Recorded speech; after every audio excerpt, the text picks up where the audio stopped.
ये दाग दाग उजाला ये शब गजीदा सहर, ये दाग दाग उजाला ये शब गजीदा सहर, वो इंतजार था जिसका ये वो सहर तो नहीं।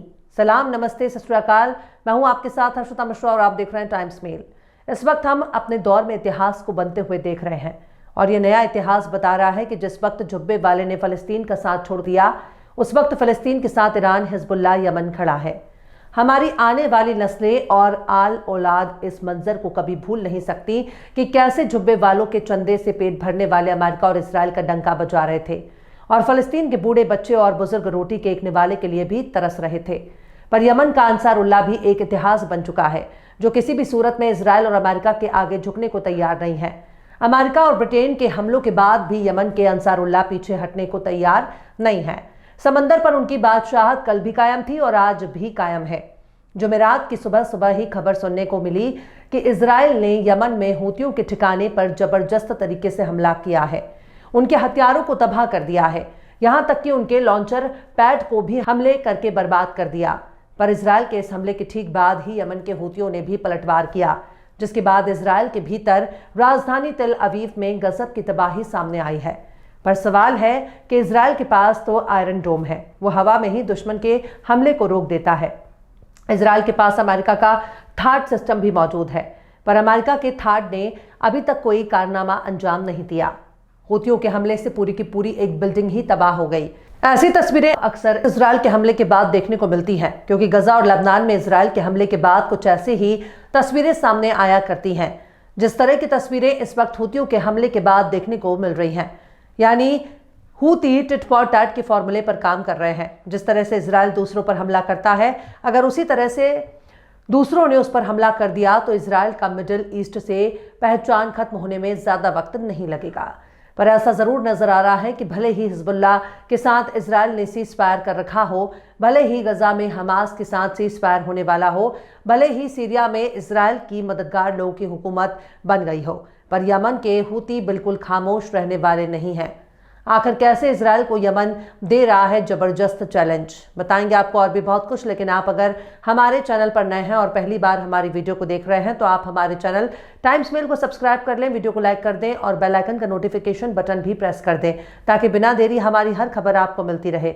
लौटते हैं अब खबर की तरफ। एक तरफ इजराइल यमन के हूतियों के ठिकाने पर हमला करके बड़े बड़े दावे कर रहा है, तो वहीं दूसरी तरफ इजराइल के दावे से इतर हालात कुछ और ही मंजर बयां कर रहे हैं। यमनी आर्म्ड फोर्स के तौर पर पहचान बना चुके अंसारुल्लाह ने इजराइल पर हाइपरसोनिक मिसाइल से हमला करने का दावा किया है। इसके तहत 2 फिलिस्तीन 2 हाइपरसोनिक बैलिस्टिक मिसाइल से इजराइल के कब्जे वाले फिलिस्तीनी इलाके याफा यानी तेल अवीव में 2 इजरायली सैन्य ठिकानों पर हमले का दावा किया है। यमनी आर्म्ड फोर्स यानी हूतियों के मिलिट्री प्रवक्ता ब्रिगेडियर जनरल यहिया सारी ने कहा है कि उनका हमला बहुत ही सटीक और कामयाब रहा। इसके अलावा भी कुछ घंटे के बाद यहिया सारी का एक और बयान सामने आया, जिसमें उन्होंने इजराइल पर ड्रोन अटैक का दावा किया और इस हमले को भी कामयाब बनाया। पर गौर से देखा जाए तो इजराइल अपने ऊपर होने वाले हर हमले को लेकर हमेशा ही एक घिसा पिटा बयान देता रहा है कि इससे हमारा कोई नुकसान नहीं हुआ। तेल अवीव से आने वाली तस्वीरें कुछ ही हालात बता रही हैं। इजरायली मीडिया दावा कर रही है कि यमन के हमले से एक स्कूल तबाह हो गया। Israeli media outlet Times of Israel ने लिखा है कि lucky there were no children school near Tel Aviv ravaged by Houthi missile warhead, यानी तेल अवीव के नजदीक स्कूल को हौती मिसाइल वारहेड से तबाह कर दिया गया। गनीमत रही कि वहां बच्चे नहीं थे। इस खबर में टाइम्स ऑफ इजराइल ने बताया कि यमन के हूतियों ने रमतगन में एक बहुमंजिला स्कूल बिल्डिंग पर अटैक किया है, जो स्कूल की इमारत बैलिस्टिक मिसाइल के रॉकेट वारहेड से टकराने के कारण ढह गई है। उसे गिराया जाएगा, फिर से बनाया जाएगा। यानी इजराइल चाहकर भी अपने नुकसान को छिपा नहीं पा रहा है। पर टाइम्स ऑफ इजराइल की इसी खबर में मेयर के बयान से पता चलता है कि हौतियों के हमले से भारी नुकसान हुआ है। शहर के मेयर ने गुरुवार को कहा कि जब उन्होंने घटनास्थल का दौरा किया तो स्थानीय लोगों ने भारी नुकसान का जायजा लिया।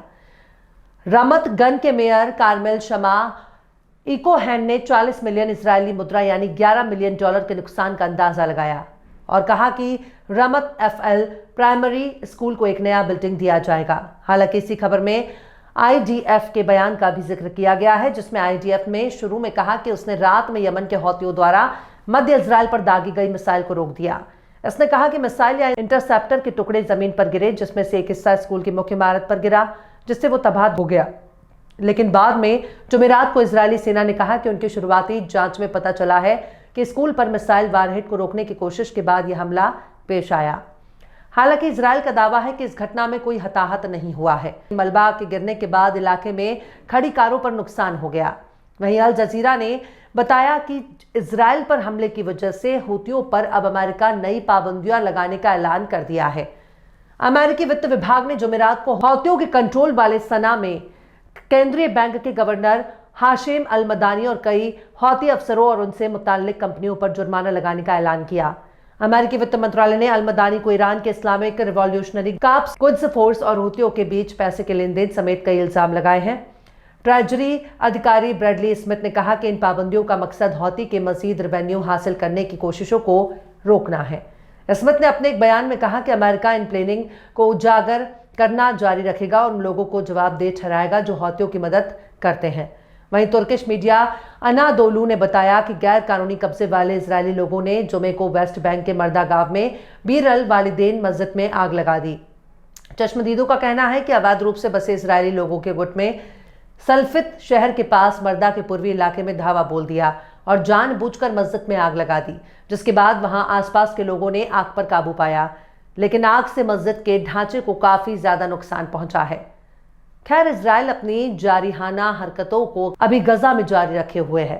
इजराइल यही बता रहा है कि वो 70 साल से हमले जारी रखे हुए है और वो अपने हमलों और कब्जों को रोकने वाला नहीं है। दुनिया भले इजराइल को लानतें भेजती रहे, पर इजराइल सुधरने वाला नहीं, क्योंकि उसके साथ अमेरिका खड़ा है और सिर्फ अमेरिका ही नहीं बल्कि पूरा का पूरा यूरोप उसके साथ खड़ा है। यमन के हूतियों ने बीते साल से ही इजराइल जाने वाले तमाम जहाजों पर पाबंदी लगा रखी है।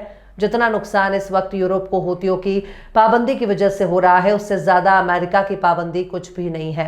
हूतियों की वजह से यूरोप के जहाजों को अफ्रीका का चक्कर लगाकर इजराइल जाना पड़ रहा है। इजराइल का एलाइट बंदरगाह पहले से ही हूतियों के हमले का गवाह बन चुका है, जिसे सबसे ज्यादा हूतियों ने नुकसान पहुंचाया। अमेरिका पहले ही हूतियों को आतंकी संगठन घोषित कर चुका है, लेकिन अगर इजराइल पर हमला रोक देता है तो वही अमेरिका हूतियों के साथ भी करने के लिए तैयार है, पर हूती रुकने को तैयार नहीं है। बहरहाल, चलते चलते आखिर में बशीर बद्र ने भी क्या खूब फरमाया है, जिंदगी तूने मुझे कब्र से कम दी है ज़मीं, जिंदगी तूने मुझे कब्र से कम दी है ज़मीं, पांव फैलाऊं तो दीवार में सर लगता है। फिलहाल इस खबर में बस इतना ही। इस खबर को आप हमारे साथी शम्स तबरेज की कलम से सुन रहे थे। आपको कैसा लगा कमेंट बॉक्स में जरूर बताइए। वीडियो पसंद आए तो लाइक करें। हमारे यूट्यूब से वीडियो लिंक को फेसबुक, ट्विटर, व्हाट्सएप पर अपने रिश्तेदार, यार, दोस्तों को भी शेयर करें और बेबाक, निष्पक्ष, स्वतंत्र पत्रकारिता को सपोर्ट करने के लिए आप हमारे चैनल टाइम्स मेल को जरूर से सब्सक्राइब करें और हाँ, बेल आइकन की घंटी वाली बटन भी आप जरूर से दबा दें ताकि आपको हमारे नए वीडियो की नोटिफिकेशन फौरन ही मिल जाए। फिर मिलते हैं किसी और वीडियो में एक नई खबर के साथ। हर्षिता मिश्रा को दीजिए इजाजत। जय हिंद। तो देख लिया आपने हमारे इस वीडियो को। हमें उम्मीद है कि आपने हमारे वीडियो को लाइक किया होगा और दूसरों को भी शेयर किया होगा। अगर अभी तक आपने हमारे चैनल टाइम्स मेल को सब्सक्राइब नहीं किया है तो जल्दी से सब्सक्राइब कर दें और बेल आइकन भी प्रेस कर दें।